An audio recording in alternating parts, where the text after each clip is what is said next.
What's up everyone, it's Alicia too, and welcome back to my show. In today's video, I'm going to be answering some of your fantastic, weird, lovely questions, and I can't wait to dive right in. Today's actually been pretty awesome because I've been filming all day long. I got my little swivel chair going on, been listening to some tunes, had Tenacious D flowing earlier, hosted an interview with Michael Starr from Steel Panther. That was just so much fun, so stay tuned for that.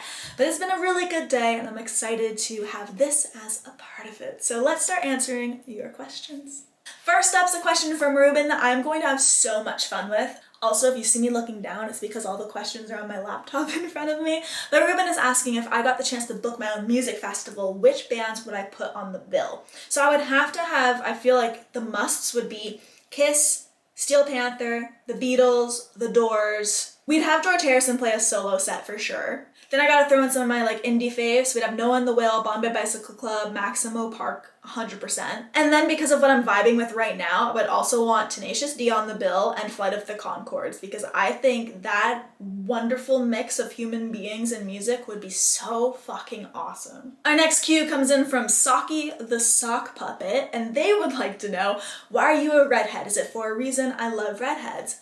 Well, thanks. I decided to go red simply because when it came to MLW and my heel turn, I just wanted to change things up, change my look up, and also just embrace what I was about to do in terms of turning and joining Richard with everything. So it was more so because of that, but I also just, there's so many badass redheads that just look so cool and different, so I thought, let's shake it up.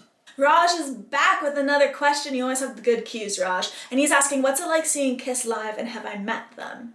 Man, have I got a story for you. I was hired to go out to Rockfest in Finland where Kiss, Slipknot, Def Leppard, and Dream Theater were headlining, and I got to see Kiss live that night. And it was the first time ever seeing them. I was in a foreign country that my work brought me out to, and the whole thing was just euphoric. It was amazing. There were the fireworks, the sky was still bright because of the way that their sun set so late. The whole thing was incredible, and the best part was meeting them earlier in the day.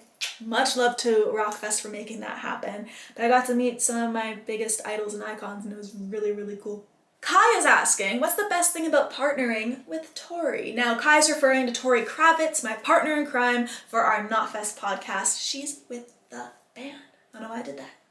She's with the band. That is the show that we have together, and it's been so much fun. We're highlighting fantastic females within music, just people who are creative souls who have so much to offer, and it's been really cool having that open platform. And when it comes to Tori, we have known each other for almost a decade but never worked together. So this is the first project we have been able to come together on, and it's been magnificent.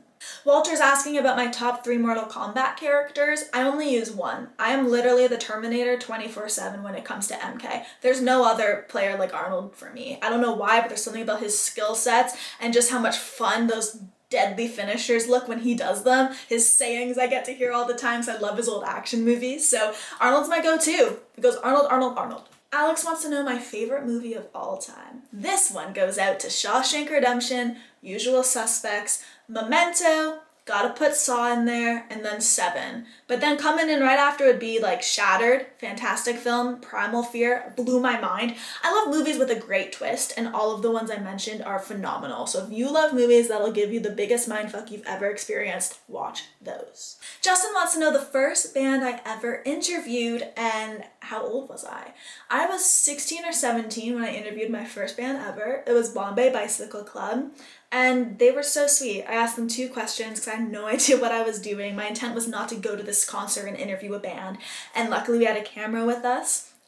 And on the spot, I just asked them some cues. And I'm forever grateful that I did and forever grateful that they said yes. Elvis is now asking if I were not the interview queen, what would I be doing? And that's actually really crazy to think about because I don't really know. I'd like to think I'm still doing something with media and content creation and traveling, and I'm really grateful that this job combines all of those things.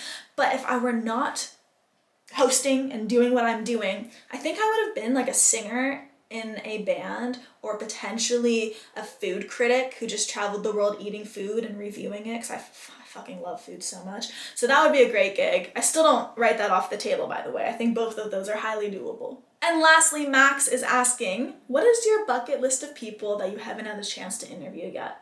So quite honestly, my top ones have all passed away other than Paul Stanley, and I would still love to interview Paul Stanley so much, you know, about my obsession with Kiss, obviously, so oh, that'd be so amazing. But other than that, like my top ones were Frank Zappa and George Harrison, along with Jim Morrison. Pretty much all my favorite lyricists, actually. It would be so cool to pick their brains, their creativity, their spirituality, with some to a certain extent, more than others, obviously.